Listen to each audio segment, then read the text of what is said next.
Welcome to you all at my YouTube channel study time with SK. Hello, this is Sonali Kumari और इस video में हम cover कर रहे हैं BSHF 101 के आंसर की पार्ट 2 है ये, जिसका एग्जामिनेशन 2 मार्च 2021 को कराया गया था। आगे बढ़ते हैं क्वेश्चन नंबर 51 की तरफ और यहाँ पर आप देख रहे हैं the Right to Information Act was passed in. Right to Information Act कब पास हुआ था ये आपको बताना था इस क्वेश्चन में। तो क्वेश्चन नंबर 51 के लिए जो करेक्ट आंसर होगा वो पॉइंट नंबर 2 हो जाएगा। क्वेश्चन नंबर 52 है change in population takes place through 3 demographic event. 3 demographic event के थ्रू जो पॉपुलेशन है उसके अंदर चेंज आता है और वो है birth, death and migration. Point number 2 यहाँ पर करेक्ट हो जाएगा। क्वेश्चन नंबर 52 के लिए क्वेश्चन नंबर 53 है जीडीपी रेफर्स टू। जीडीपी का आपको यहाँ पर फुल फॉर्म बताना था। क्वेश्चन नंबर 53 है, उसके लिए जो करेक्ट आंसर होगा पॉइंट नंबर 1 हो जाएगा gross domestic product. Question number 54 की तरफ आते हैं अब। Primary sector of economy includes. Economy में प्राइमरी सेक्टर क्या क्या इंक्लूड करता है ये आपको बताना था। तो इसके लिए जो करेक्ट आंसर होगा वो हो जाएगा point number 2 agriculture, forestry, loggings and fishing. Question number 55 पे आ जाते हैं। MNP stands for. MNP का यहाँ पर आपको फुल फॉर्म बताना था। तो इसके लिए जो करेक्ट आंसर होगा वो हो जाएगा point number 1 minimum needs programme, और ये 5th FYP में लेकर के आई गई थी। आगे क्वेश्चन पे आते हैं क्वेश्चन नंबर 56 की तरफ। Dash means greater integration of world through increased flow of goods and service across nation borders. तो इसके लिए जो करेक्ट आंसर होगा वो हो जाएगा point number 3 globalisation. Next question पे आते हैं क्वेश्चन नंबर 57 की तरफ और ये है कालिदास से related. The great dramatist belong to which period of Indian history. तो ये बिलोंग करते थे एंशिएंट पीरियड से। पॉइंट नंबर 4 यहाँ पर करेक्ट हो जाएगा क्वेश्चन नंबर 57 के लिए। क्वेश्चन नंबर 58 पे आ जाते हैं। जेने Austin is one of the leading. जेने ऑस्टिन क्या है ये आपको बताना है। तो जो जेने ऑस्टिन है वो एक नॉवेलिस्ट हैं। पॉइंट नंबर 3 करेक्ट हो जाएगा क्वेश्चन नंबर 58 के लिए। नेक्स्ट क्वेश्चन है question number 59। Dash is written by William Shakespeare, और ये उनकी बहुत ही इंपॉर्टेंट वर्क है, बहुत ही फेमस वर्क है, और ये है Hamlet. Correct answer point number 2 हो जाएगा क्वेश्चन नंबर 59 के लिए। क्वेश्चन नंबर 60 है यहाँ पर। Dash is a very long poem on a large scale touching upon a whole race's history and cosmic issues। इसके लिए जो करेक्ट आंसर होगा पॉइंट नंबर 3 हो जाएगा एपिक। क्वेश्चन नंबर 61 है यहाँ पर। Biliary in south India is non for its of the earliest sculptures. तो पॉइंट नंबर 2 यहाँ पर करेक्ट हो जाएगा क्वेश्चन नंबर 61 के लिए। नेक्स्ट क्वेश्चन पे आते हैं क्वेश्चन नंबर 62 की तरफ। The Ajanta cave painting depict the. Ajanta cave की पेंटिंग क्या डिपिक्ट करती है ये आपको बताना है। तो इसके लिए जो करेक्ट आंसर होगा वो हो जाएगा point number 3 the life of Buddha and the his previous life. तो क्वेश्चन नंबर 62 और इसके लिए करेक्ट आंसर है point number 3। Question number 63 Lepakshi painting are from which empire and rule. आपको बताना था कि जो लिपाक्षी पेंटिंग है वो किस एम्पायर या फिर किस रूल से आती है ये आपको यहाँ पर बताना था। तो इसके लिए जो करेक्ट आंसर होगा वो पॉइंट नंबर 3 हो जाएगा और ये है विजयनगर। आगे बढ़ते हैं क्वेश्चन नंबर 64 की तरफ। Mughal period is non from. Mughal period में किस चीज़ से मुगल पीरियड को जाना जाता है। यहाँ पर थोड़ा सा ग्रामेटिकल मिस्टेक है इस क्वेश्चन के अंदर। इसके लिए जो करेक्ट आंसर होगा वो पॉइंट नंबर 1 हो जाएगा मिनिएचर पेंटिंग। जो मुगल पीरियड की पेंटिंग है वो मिनिएचर पेंटिंग है। आगे बढ़ते हैं क्वेश्चन नंबर 65 की तरफ। विच of the following followed the European tradition in painting. इनमें से वो कौन है जिन्होंने यूरोपियन ट्रेडिशन को पेंटिंग में फॉलो किया है। तो इसके लिए जो करेक्ट आंसर होगा 65 के लिए वो पॉइंट नंबर 4 हो जाएगा राजा रवि वर्मा। नेक्स्ट क्वेश्चन पे आते हैं क्वेश्चन नंबर 66 की तरफ। ये है जामिनी रॉय वॉज इन्फ्लुएंस्ड बाय। तो जामिनी रॉय जो है वो इन्फ्लुएंस्ड हुई थी मॉडर्निस्ट सेंसिबिलिटी से। तो पॉइंट नंबर करेक्ट जो है वो हो जाएगा पॉइंट नंबर 3। क्वेश्चन नंबर 66 के लिए क्वेश्चन नंबर 67 है। Dash are stories and legends about the life of Buddha. Correct answer point number 1 हो जाएगा जातक्स। 67 नंबर का क्वेश्चन और करेक्ट आंसर है पॉइंट नंबर 1। क्वेश्चन नंबर 68 है। Dash is one of the earliest monks on dance from India. तो यहाँ पर जो करेक्ट आंसर होगा वो हो जाएगा पॉइंट नंबर 2 नाट्य शास्त्र।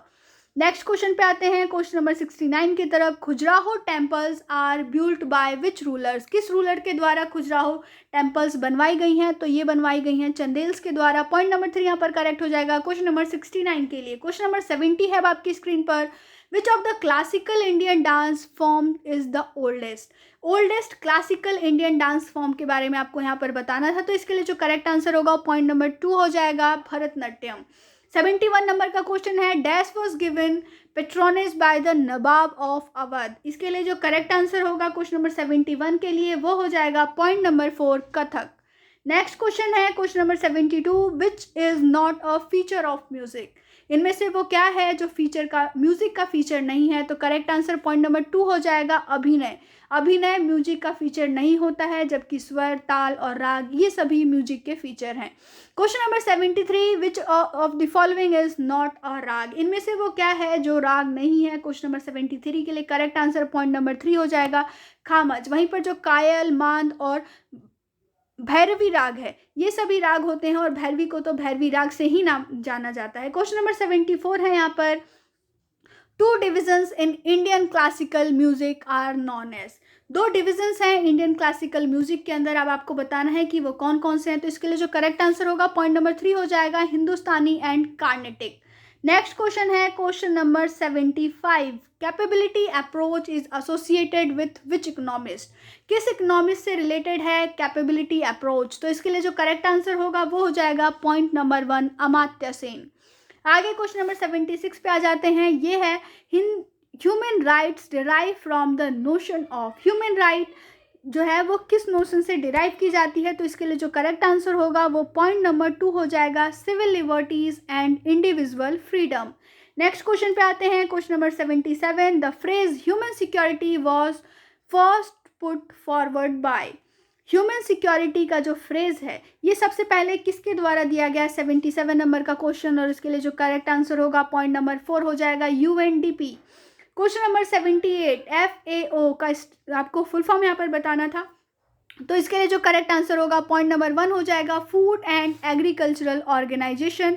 ये FAO का फुल फॉर्म होता है। आगे बढ़ते हैं क्वेश्चन नंबर 79 की तरफ, the universal declaration of human right was adopted by the UN इन 1948। पिछले वीडियो में मैंने आपको बताया था जब हम अभी रिसेंटली क्वेश्चंस कवर कर रहे थे तो आपकी 1498 में universal declaration of human right adopt किया गया था यूनाइटेड नेशंस के द्वारा। तो पॉइंट नंबर 4 यहाँ पर करेक्ट हो जाएगा क्वेश्चन नंबर 79 के लिए। आगे बढ़ते हैं क्वेश्चन नंबर 80 की तरफ, dash means availability at all time of adequate world food supplies of basic food stuffs to sustain a steady expansion of food consumption. Correct answer यहाँ पर पॉइंट नंबर 3 हो जाएगा, और ये है फूड सिक्योरिटी। तो क्वेश्चन नंबर 80 और correct answer point number 3।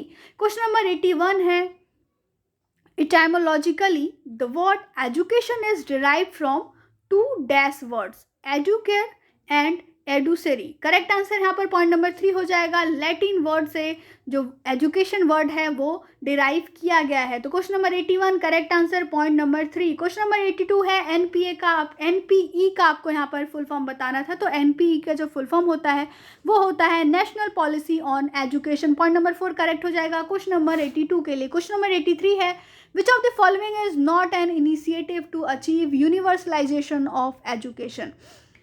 Education को यूनिवर्सलाइज करने के लिए इनमें से वो कौन सा इनिशिएटिव है जो अचीव नहीं किया गया है या फिर वो प्रोग्राम लॉन्च नहीं किया गया है। तो इसके लिए जो करेक्ट आंसर है वो पॉइंट नंबर 2 हो जाएगा, going to school. Going to school नाम का कोई भी प्रोग्राम नहीं है। वहीं पर ऑपरेशन ब्लैक बोर्ड मैंने आपको पीछे बताया है, ऑपरेशन ब्लैक बोर्ड के अंदर जो प्राइमरी स्कूल हैं उन्हें बेसिक फैसिलिटी प्रोवाइड की जाती है। लोग जम्बूस जो है ये भी एक एजुकेशन के क्षेत्र में उठाया हुआ इनिशिएटिव है। वहीं पर शिक्षा कर्मी जो है ये भी एजुकेशन के क्षेत्र में उठाया हुआ सरकार के द्वारा कदम है। लेकिन गोइंग टू स्कूल इस टाइप का कोई भी प्रोग्राम अभी तक लॉन्च नहीं हुआ है। तो क्वेश्चन नंबर 83 के लिए पॉइंट नंबर 2 करेक्ट हो जाएगा। According to Dewey, dash is inconceivable without education, और ये है डेमोक्रेसी। पॉइंट नंबर 4 यहाँ पर करेक्ट हो जाएगा क्वेश्चन नंबर 84 के लिए। क्वेश्चन नंबर 85 और ये भी डिस्कस किया हुआ क्वेश्चन है, learning to be is a report by. Learning to be नाम का एक रिपोर्ट आया था लाइफ लॉन्ग लर्निंग से रिलेटेड। अब आपको यहाँ पर यही बताना था कि ये रिपोर्ट किसने दी है। तो ये रिपोर्ट यूनेस्को लेकर के आई थी। 85 नंबर के क्वेश्चन के लिए पॉइंट नंबर 1 करेक्ट हो जाएगा यहाँ पर। क्वेश्चन नंबर 86 पे अब आ जाते हैं, विच is not a part of uniform information and communication technology. ICT का कौन सा इसमें से पार्ट नहीं है आपको ये बताना है। तो बुक इसके पार्ट नहीं होते हैं।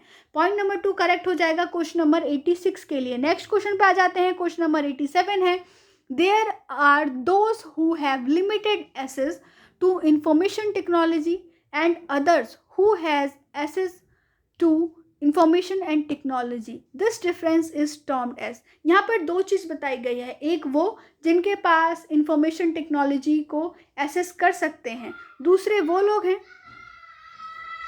जो इंफॉर्मेशन टेक्नोलॉजी को एसेस नहीं कर सकते हैं. और इस डिफरेंस को क्या कहा जाता है ये आपको बताना था इस क्वेश्चन के अंदर.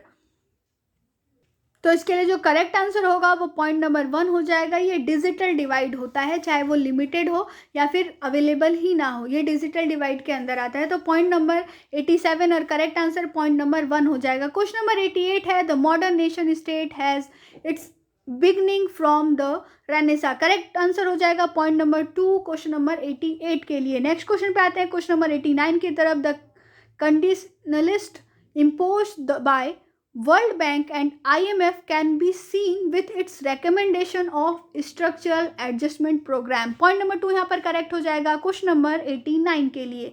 क्वेश्चन नंबर 90 की तरफ बढ़ जाते हैं. The earth summit in Rio de Janeiro was in. Earth summit Rio de Janeiro में कब हुआ था ये आपको बताना है. तो इसके लिए जो करेक्ट आंसर है वो हो जाएगा पॉइंट नंबर 2. 1992 में रियो डे जेनेरियो में अर्थ समिट हुआ था, जिसे रियो समिट के नाम से भी जाना जाता है. 91 नंबर के क्वेश्चन पे आ जाते हैं. According to dash globalization is key to social justice. किसके अकॉर्डिंग ग्लोबलाइजेशन कुंजी है सोशल जस्टिस की. तो करेक्ट आंसर 91 के लिए पॉइंट नंबर 4 हो जाएगा वर्ल्ड बैंक. नेक्स्ट क्वेश्चन पे आते हैं question number 92. Who is associated with the phrase end of history. End of history phrase से कौन एसोसिएटेड है ये आपको बताना है. क्वेश्चन नंबर 92 और करेक्ट आंसर पॉइंट नंबर 1 हो जाएगा हेनरी किसिंगर. नेक्स्ट 93 नंबर का question. TNC stand for. TNC का आपको यहाँ पर फुल फॉर्म बताना था और इस पेपर में मैं देख रही हूँ कि 3 फुल फॉर्म अभी तक पूछे जा चुके हैं. तो करेक्ट आंसर यहाँ पर पॉइंट नंबर 1 हो जाएगा ट्रांसनेशनल कॉरपोरेशन. नेक्स्ट 94 नंबर का क्वेश्चन है और ये था एनजीओ से रिलेटेड. आपको बताना था कि इनमें से वो कौन है जो इंटरनेशनल एनजीओ का एग्जाम्पल नहीं है. एक बार रीड कर देती हूँ. Which one of the following is not an example of international NGO. Correct answer यहाँ पर फुल फॉर्म हो जाएगा SEWA. पॉइंट नंबर 3 और SEWA जो है ये एक इंटरनेशनल एनजीओ नहीं है. वहीं पर human rights watch, amnesty international और ग्रीन पीस ये तीनों के तीनों इंटरनेशनल एनजीओज हैं. तो पॉइंट नंबर 3 यहाँ पर करेक्ट हो जाएगा क्वेश्चन नंबर 94 के लिए. क्वेश्चन नंबर 95 पे आ जाते हैं. नर्मदा बचाओ आंदोलन वॉज अगेंस्ट. नर्मदा बचाओ आंदोलन को लीड किया था मेधा पाटकर ने और ये किसके अगेंस्ट था ये आपको बताना है. करेक्ट आंसर पॉइंट नंबर 2 हो जाएगा बिग डैम्स. बड़े बड़े डैम्स बनाए जा रहे थे उसके अगेंस्ट था नर्मदा बचाओ आंदोलन. नेक्स्ट क्वेश्चन पे आते हैं क्वेश्चन नंबर 96 और यहाँ पर इस क्वेश्चन का जो करेक्ट आंसर होगा वो हम आपको कमेंट के थ्रू भी बता देंगे, लेकिन जो अभी हमें सही आंसर लग रहा है वो पॉइंट नंबर 4 लग रहा है नेशनल वेल्थ. इस क्वेश्चन में थोड़ा सा भी कंफ्यूजन है, अभी हम इस पे वर्क कर रहे हैं. क्वेश्चन नंबर 97 पे आ जाते हैं. Who among the following is famous for their environmental friendly attitude. Environmental friendly attitude के लिए कौन फेमस है. तो विस्नोइस जो है वो इस चीज़ के लिए बहुत ही फेमस है. पॉइंट नंबर 3 करेक्ट हो जाएगा क्वेश्चन नंबर 97 के लिए. क्वेश्चन नंबर 98 है the United Nations conference on human environment was convened in Stockholm in 1972. Point number 4 यहाँ पर करेक्ट हो जाएगा क्वेश्चन नंबर 98 के लिए. Question number 98 correct option point number 4. 99 number का क्वेश्चन है 5 जून. जून 5 इज मार्क्ड एज. 5 जून को किस तौर पे मनाया जाता है. तो ये मनाया जाता है वर्ल्ड इन्वायरमेंट डे के तौर पे. तो पॉइंट नंबर 2 यहाँ पर करेक्ट हो जाएगा. वर्ल्ड इन्वायरमेंट डे 5 जून को मनाया जाता है. क्वेश्चन नंबर 99 और करेक्ट आंसर पॉइंट नंबर 2. आज के वीडियो का आखिरी क्वेश्चन है. पार्ट 2 हम यहाँ पर कवर कर रहे थे. पार्ट 1 का भी जो लिंक है वो मैं इस वीडियो के डिस्क्रिप्शन बॉक्स में डाल दूंगी ताकि आप उस वीडियोस को भी देख लें. वीडियो अच्छा लगा हो तो जरूर लाइक कीजिए, अपने फ्रेंड्स के साथ शेयर कीजिए और अगर आप अभी तक हमारे चैनल पर नए हैं तो चैनल को सब्सक्राइब कर लीजिए. साथ ही साथ हिट कीजिए बेल का आइकन ताकि आपको हमारे वीडियोस के रिगार्डिंग सारे नोटिफिकेशंस ऑन टाइम मिलते रहें. Question number 100 the major source of carbon dioxide leading to global warming. Major source क्या है कार्बन डाइऑक्साइड का जिससे ग्लोबल वार्मिंग हो रही है. इसके लिए जो करेक्ट आंसर होगा वो पॉइंट नंबर 1 हो जाएगा बर्निंग ऑफ फॉसिल फ्यूल्स. तो ये तो था आज का वीडियो जहाँ पर आपने क्वेश्चन नंबर 51 से लेकर के क्वेश्चन नंबर 100 तक के आंसर की देखे. लास्ट बट नॉट लीस्ट उन स्टूडेंट का बहुत बहुत धन्यवाद जिन्होंने हमें ये क्वेश्चन पेपर प्रोवाइड कराया. आगे हम इसी तरीके के important and interesting question paper लाते रहेंगे. जुड़े रहिए हमारे साथ. तब तक के लिए स्टे ट्यून. जय हिंद, जय भारत.